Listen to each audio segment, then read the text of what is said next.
You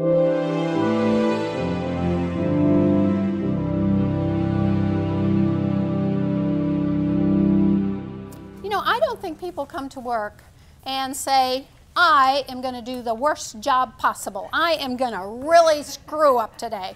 I'm just going to make a mess of everything, right? I don't think they do that, okay? I think they come to work and want to do a good job, okay? But challenges happen, right?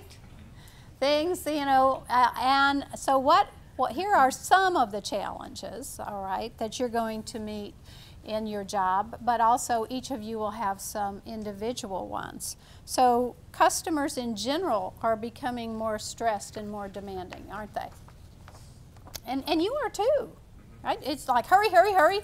I catch myself that all the time. Our customers will not change, so we need to learn the skills to deal with them anyway, and that's what we're doing here today.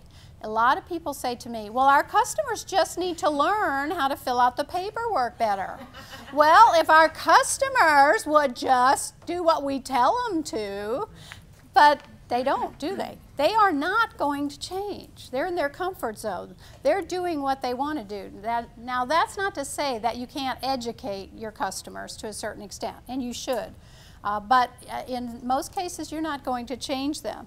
Another thing is if the customer has the perception that the service is bad, it's bad, no matter what the reality.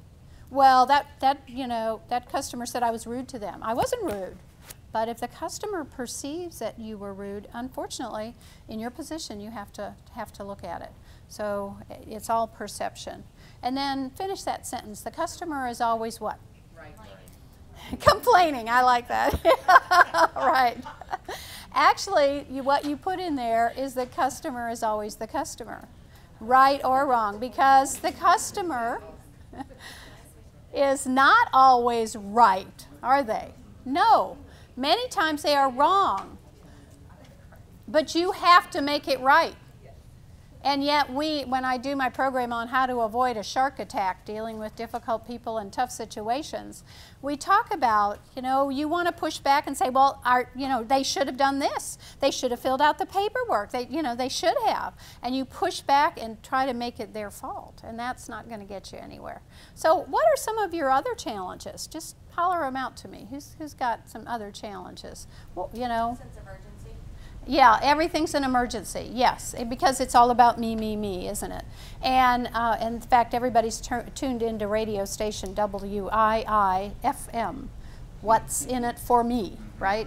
And you have to, realize that.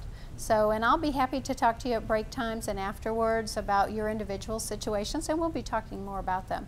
But yeah, everything's an emergency. What else? What else makes your job hard? I mean, you want to be nice to customers. What we are, what we do. Okay, yeah. So it's a customer educational thing to a certain extent. And that's where you have to avoid sounding like the scolding teacher, that sort of thing. Yeah. So there's a lot of challenges, and yet you need to give good customer service in spite of that. So